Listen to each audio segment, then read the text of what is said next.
Dr. Mercy. I'm Dr. Mercy Ajonwe, and you're in for a wonderful treat today. We're going to be discussing COVID updates, what you need to know about COVID today.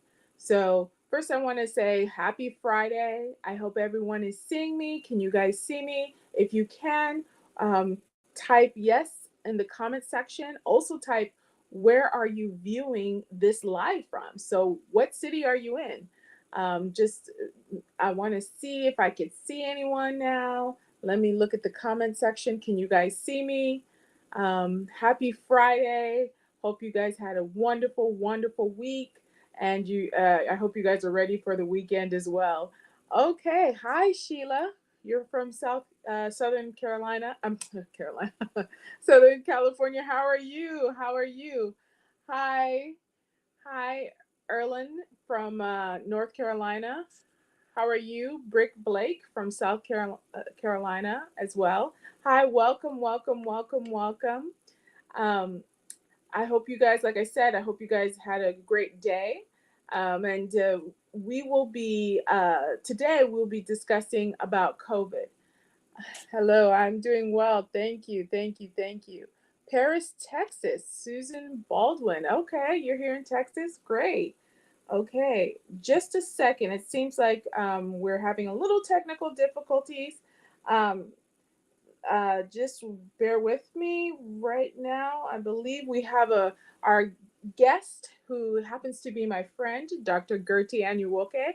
She's an infectious disease specialist in Baton Rouge, Louisiana. She's also the chair of the infectious disease committee for the Association of Nigerian Physicians in the Americas. And if you guys remember, she's been on our live multiple times helping us kind of know more about what's going on as far as COVID and what we need to expect. So if you guys have any questions, feel free to write them in the comment section and she will be eager to answer you guys. Of course, you all know that we try to talk more in general terms.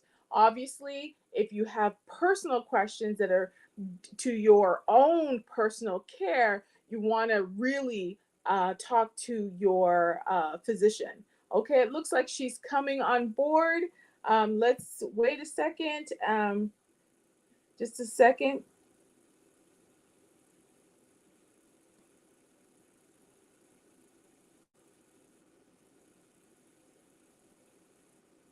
Okay, okay. So let's see.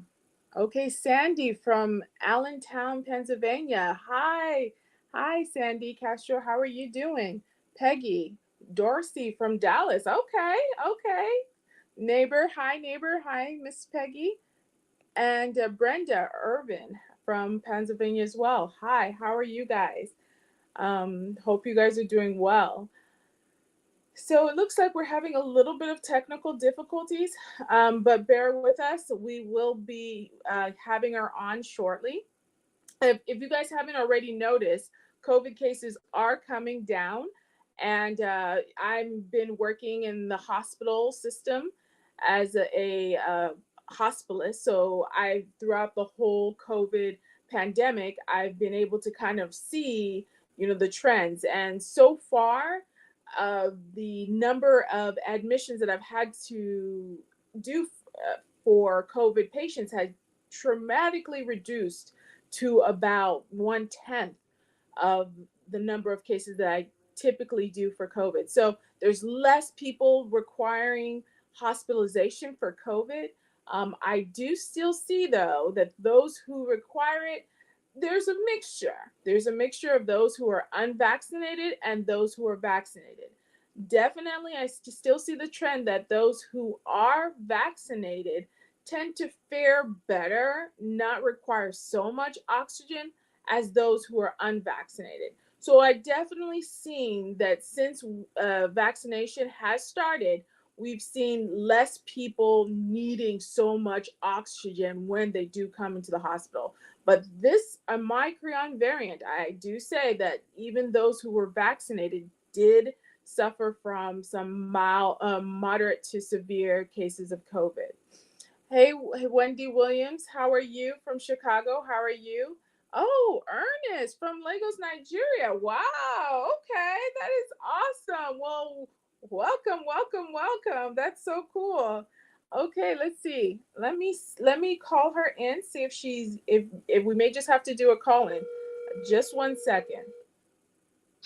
Mercy, I can hear you. Oh, you can hear me? Okay, can you turn on your cam video? I even know how, for some reason, my cam can't turn on. It says press control.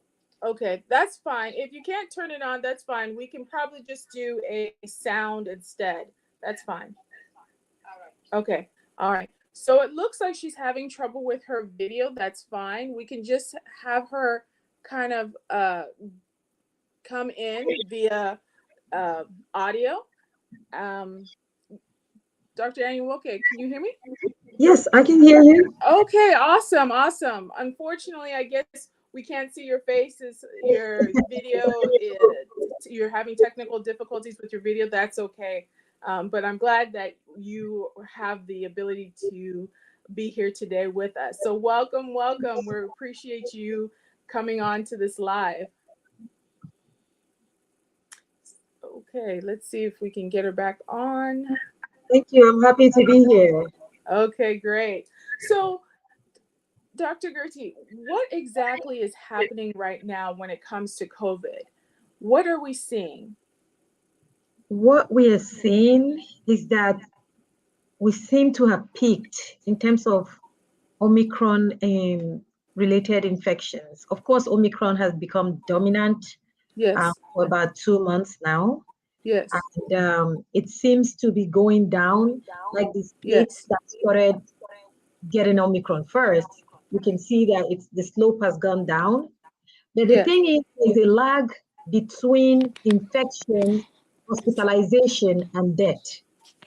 People will be infected, and the people that are Yes. sicker gets hospitalized, and they get hospitalized for some period of time, sometimes up to a month, maybe even more, before if they die, they die. So it lags behind. So even though the infections seem to have peaked and have come down, Yes. it's now that you're having more people dying from it, and those people are the people that have been sick for a while with Omicron infection.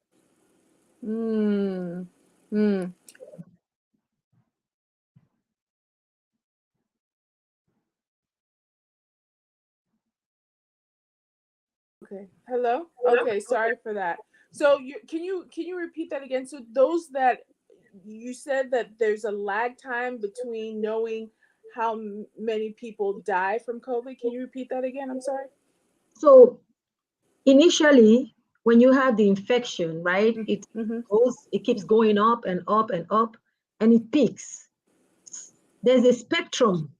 Some people may have the infection, not have any symptom at all, to the people that have the infection have a little symptom, to the ones that have moderate symptom, and the ones that have severe symptom that needs hospitalization. So when they stay in the hospital for a while, and some of them may not survive. The thing is, we see the peak of Omicron, it's already peaked and it's going down. But then you see the death rate, the death amount every day is going up. It's because there's a lag. The people that got COVID a month ago, 6 weeks ago, that ended up not surviving are dying now. When the peak of the infection has come down, but you see, the amount of people dying, the numbers are increasing just because they just couldn't survive it and it's taking them a few weeks to die.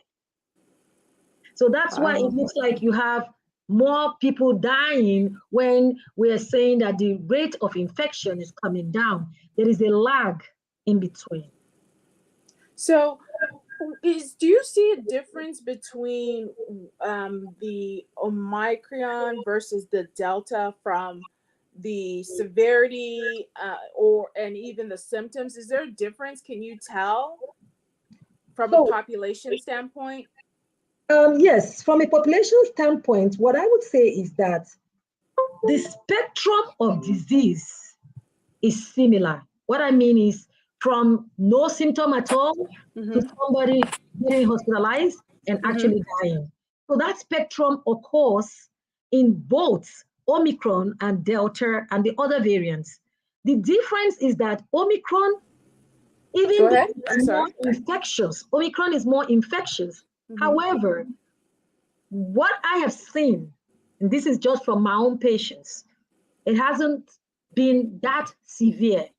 And, I wonder if it's because a lot of people have gotten vaccinated, some people have gotten the infection in the past, now they have some immunity.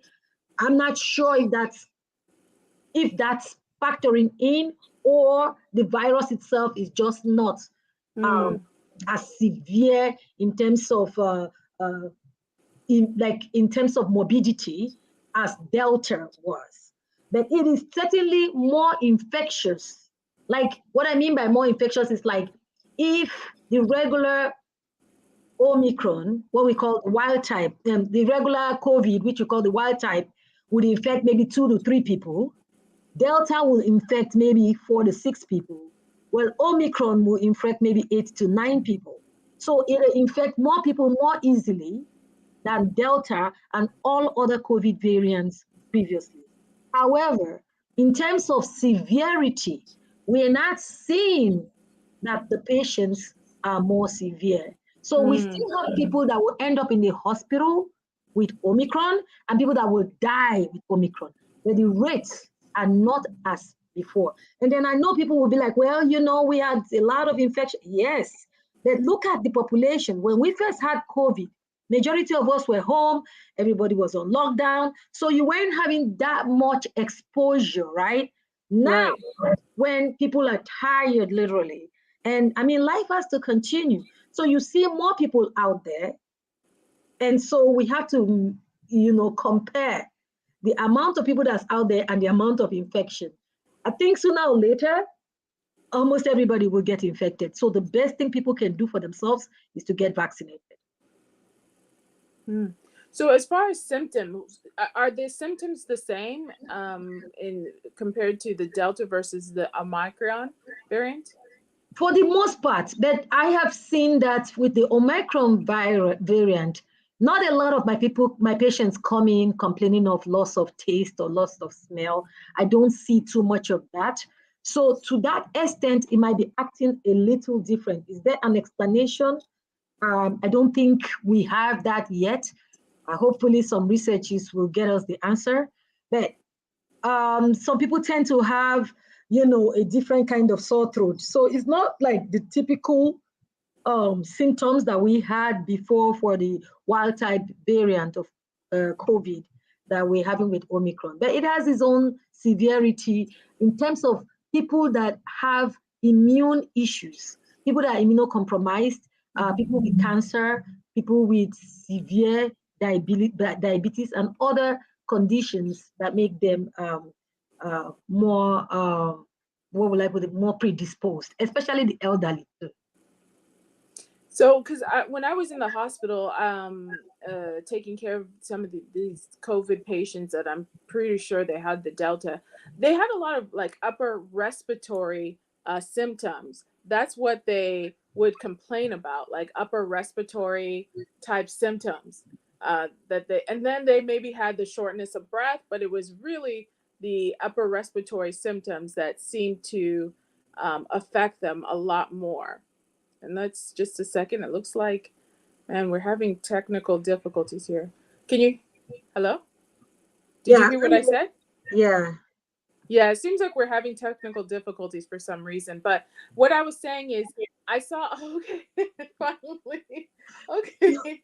Uh, it seemed to me that a lot of the patients, or some of the patients, the difference between the Delta and the Omicron, for me, there were a lot more upper respiratory. People were actually having runny nose, maybe some drainage. I don't know if that's something that you observed, or it's just, case by case, it, it was included in just the whole COVID symptoms, because I didn't see that in the beginning early phases of COVID, but I was seeing that a lot more the past couple of months.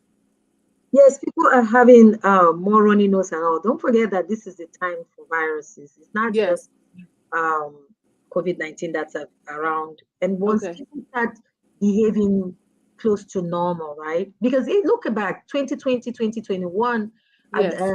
the winter seasons, we didn't have that much, um, would I call it, a cold and a flu. Oh, Why? Because majority of us were in lockdown, and those of us that were not, that were even going out, we are all masking, social distancing, all that stuff, which we're not doing it as much as we were doing it then.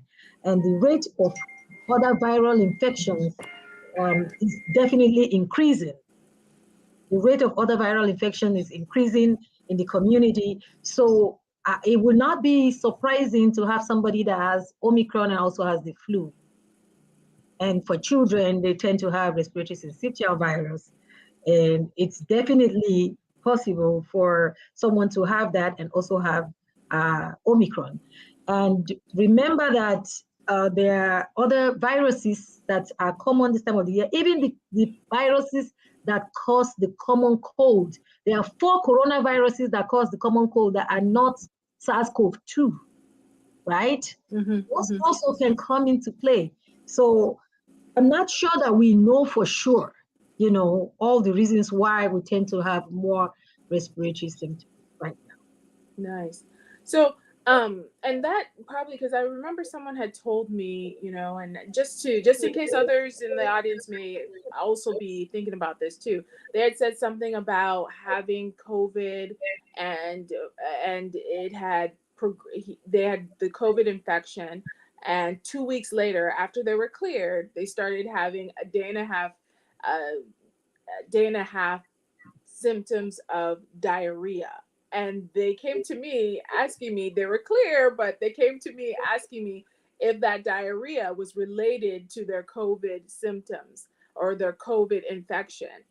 And it's important to note that we have other viruses that are still surrounding us. It's not just COVID.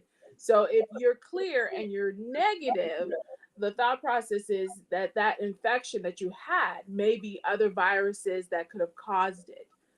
Correct? now. That's correct. That's absolutely correct. Especially if somebody has already had the COVID-19 virus gone through their system. Now, COVID on its own can cause diarrhea, but Correct. a lot of times that's in the active phases, right? So once somebody's COVID has resolved and you end up getting diarrhea, it's probably likely that it's something else. Maybe the type, maybe certain food they ate, or is a viral diarrhea or something like that. It's possible. But they Nice. can go get that investigated, with their doctor. Okay. Nice. Well, thank you. So again, you guys, we have Dr. Gertie Anyuwoke. She's been here with us. Thank you so much. Thank you so much for your time. I do want to talk to you about long COVID syndrome. But if you guys have any questions, I know she has a upcoming meeting that she has to go to, so she'll have to leave shortly. So if you guys have maybe 1 or 2 questions, if you want to type it in the chat box, please do, or the comment section, please do. And we can probably take 1 or 2 more questions. But I just wanted to go over long COVID syndrome. It's, people, after having COVID, they're still having this sustaining symptoms that feel like they still have COVID. Um, what are you seeing in as far as the percentage of people having that? What are you seeing as far as anything that can help with that? How would someone know if they've gone into the long COVID phase? I know I just threw all that at once Yeah. at you. So I'll start with the last question. How would Okay. someone know? Long COVID, the definition that we have, I think it's 3 weeks after, at least 3 weeks after the COVID. If they're still having symptoms, we tend to lump them in the category of long COVID. And of course, some people will get symptoms. I know personally people that have had symptoms since almost 2 years. Somebody that had COVID in April, the other one in May, still having some symptoms, mostly for fuzzy symptoms and lack of memory or decreased memory, just headaches. Although recently one of them said the headaches were getting better, some days were better than others, but that took about a year and a half to get there like that. So I think we're still watching it. For some people, it lasted for a few months and it went away. Some people have severe fatigue. Some people shortness of breath. Maybe some people have chest pain. debilitating weakness. I have a friend who tells me that since after the COVID, which is almost 2 years ago, it's difficult for her to wake up sometimes and get her energy to go in the morning. It's that bad. And this is somebody that is a no-nonsense person, like she gets the job done.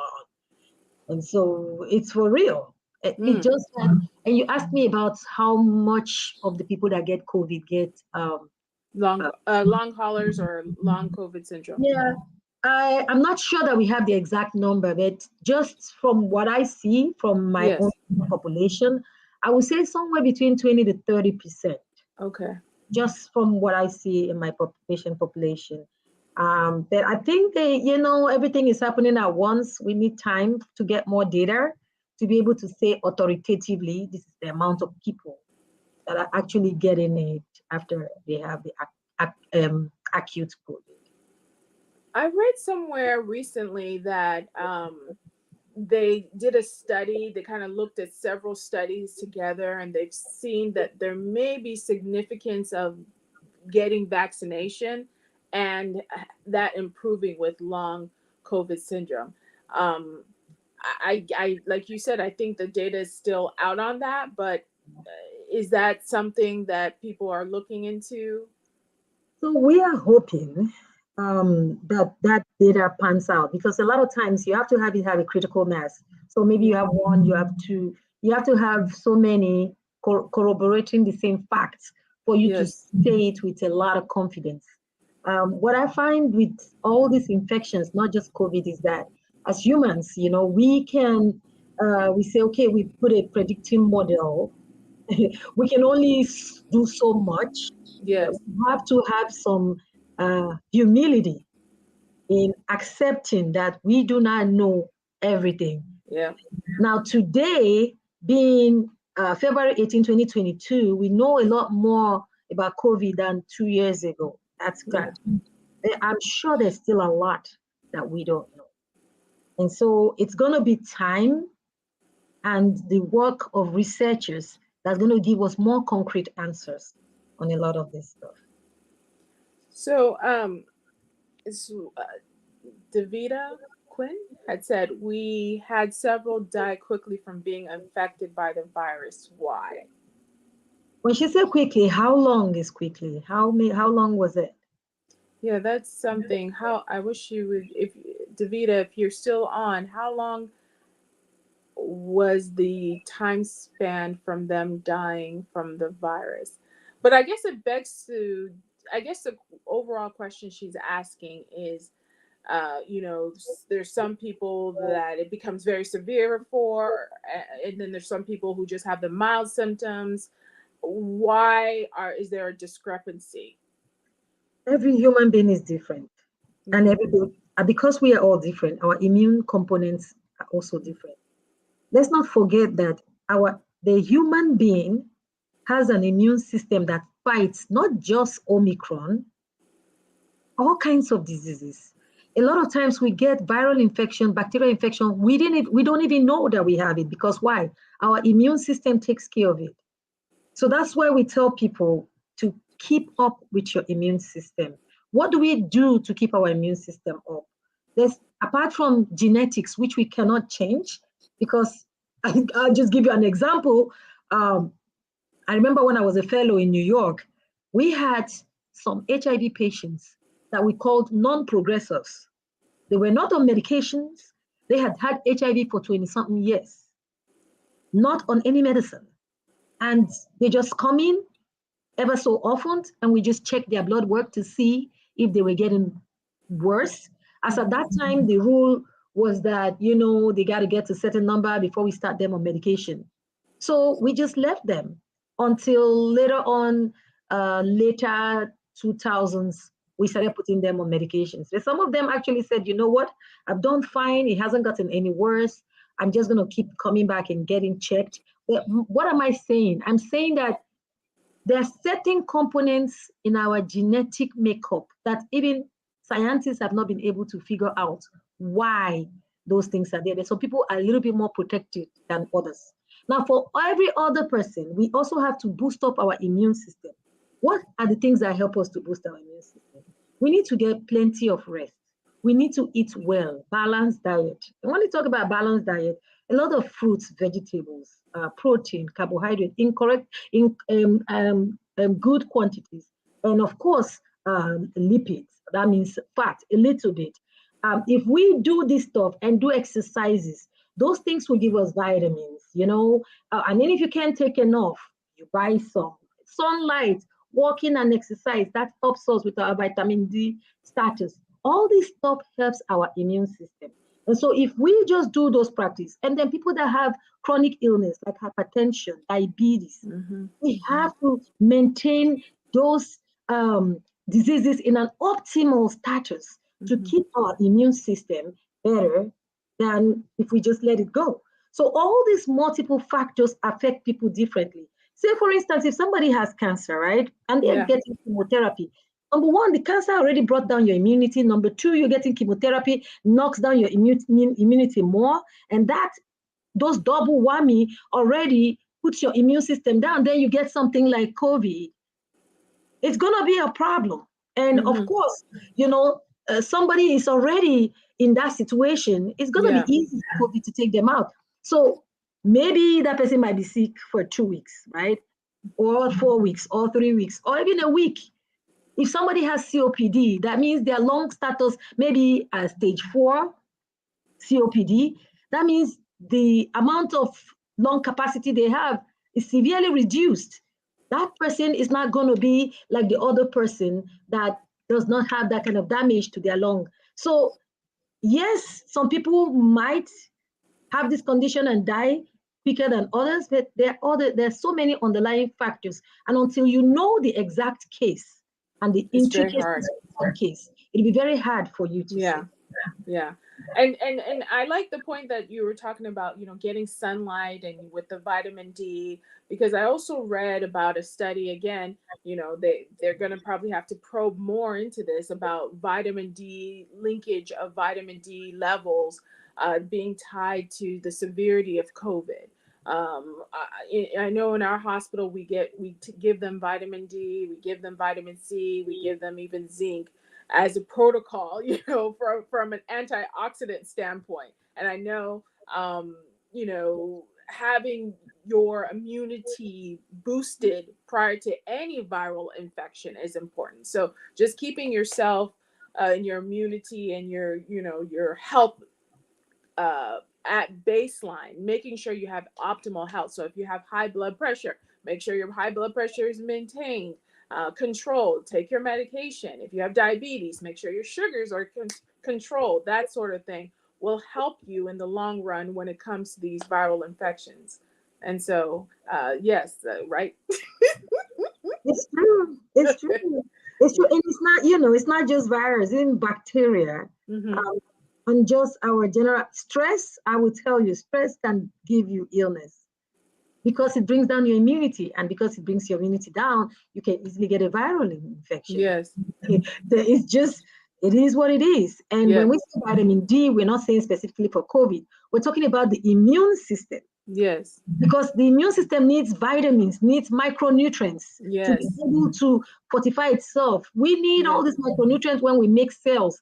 People should think about, if I want to build a house, I need sand, I need concrete, I need water. I need to mix them up to be able to make a block. That's it. That's what the body has to do to build cells.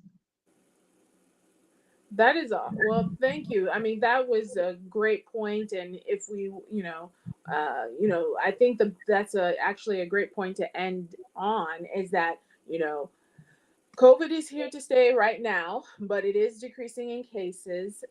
But, the whole goal is for us to have optimal health. So if we do have COVID, we're able to fight the disease. So keeping all your health conditions in check is definitely important.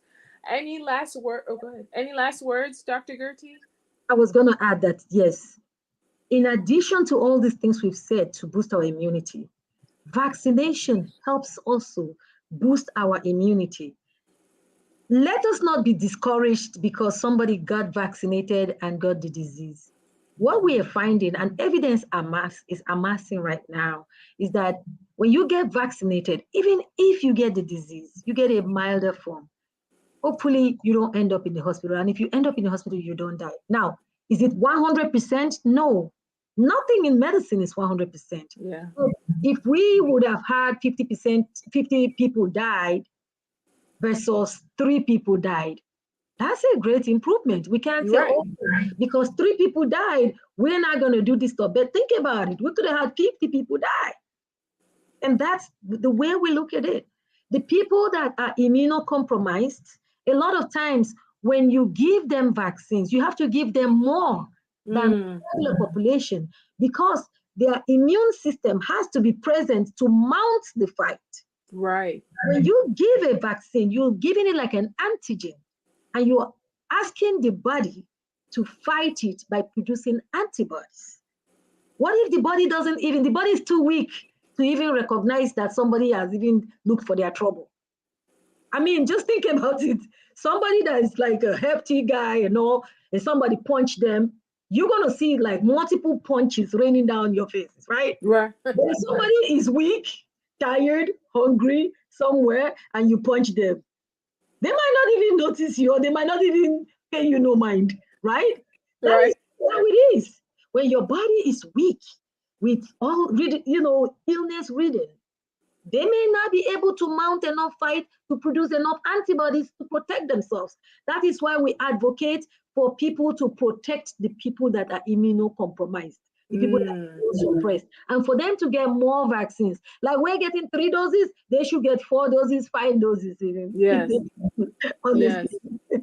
And I just wanted to add with that, you are also probably saying that the vaccination helps to reduce the severity of COVID, because I have a lot of people who come into the hospital with this well, no, they don't. They actually come into the hospital saying, thank God that I got my vaccination, because yes, I have COVID, but it's not to the extreme it could be. So, but outside of the hospital, there's some people that have this misconception that, oh, just because I got the vaccination, it totally eliminates my chances of getting COVID. And that's not true, correct? That's not true, because the goal of vaccination is not that you will not get it at all. Now, it'll be nice if you don't get it, but at least it protects you. And even if you get the virus and the illness, it will not be as severe as it would have been. Because number one, your body has got some antibodies already. And if it's not enough to fight, the memory cells will kick in place, right? The memory cells will kick in place and quickly produce enough antibodies to fight. So people should understand, if you never got COVID or never got vaccinated, your body is at level 0 in terms of fighting. So when your body now comes in contact with the COVID, that's when the body will now start reacting and calling everybody, come out, let us fight. We have an enemy on board. Versus, I already have my armies in the house. So if you want to come and invade my house, we're going to start shooting at you. Now, you're going to get us at some shots, but we're going to be ready. So at least you have a better chance of survival at that. Think about it. If you're in your house and somebody all of a sudden they brought a war to your house, and they are really severe opponent, they might end up killing you. If you knew that they were coming and you got your own supplies and you got people in their house waiting for the invader, you're going to be shooting at them. I mean, I'm trying to take it away from the scientific talk and bring it out to the real world. Like, right. This situation, this is really what it is. Yes. So are we going to have to get more vaccinations in the future? I'm not sure. I don't know. Because you see, when we tell people to go get vaccinated, right, we're trying to cut this virus. When people say they're not going to get vaccinated, what we're doing as a society is we're allowing the virus to thrive. You see, the virus don't care whatever belief you have. It doesn't care about your political leanings. It don't care. It just wants to look for a human body and replicate. And it is because the virus has the ability to replicate, because we are not protected, then it multiplies itself. While it's replicating, it makes a mistake, and hence you have another variant. And before you know it, you might have a super variant that, unfortunately, and this is the prayer, I pray that this doesn't happen, but it might get to the point where it produces a strain that will be like, all the antibodies we have produced cannot touch it. Cannot touch it, yeah. So that's the fear we have. So can I tell you that we're not going to get another shot of the vaccine? I can't tell you that. And I don't think anybody should be able to tell you that. We should have enough humility to realize the situation we are. And we should have enough sense, wisdom to know that we're all in this boat together. Yeah. That, you know, if you don't mow out the water that gets on your side, it might end up sinking the boat. And we all are in it together. And that's what it, and that I will end this with that. We are all in it together. So that means wearing masks. That means getting your vaccination. And the more that we're all protecting ourselves, the less the incidence of the COVID will be around us. So just, do what it takes to protect yourself and protect your family. Thank you, Dr. Gertie Anyuoke. I really, really, really appreciate you spending time just enlightening us of the newest COVID updates. Of course, we're going to have you back. And I really appreciate your time. Thank you so, so much. Thank you. The camera issue, I found out later because I had just finished an interview in Nigeria and that camera was still on. So it wouldn't have, the camera here would, and I kept like, that's what I was like, wow. I was like, how was she able to fix that? Okay. So, and then I just noticed, I'm like, let me check. So when I switched the other camera off, boom, I came on. Well, good. At the right time. That's awesome. Well, thank you guys, everyone. Thank you for joining us with this COVID update. I'm Dr. Mercy with Dr. Gertie Anyuoke. Next week, it's going to be Medicine for the People with Dr. Susan. You guys have a wonderful weekend and enjoy the rest of the day. Bye. Bye.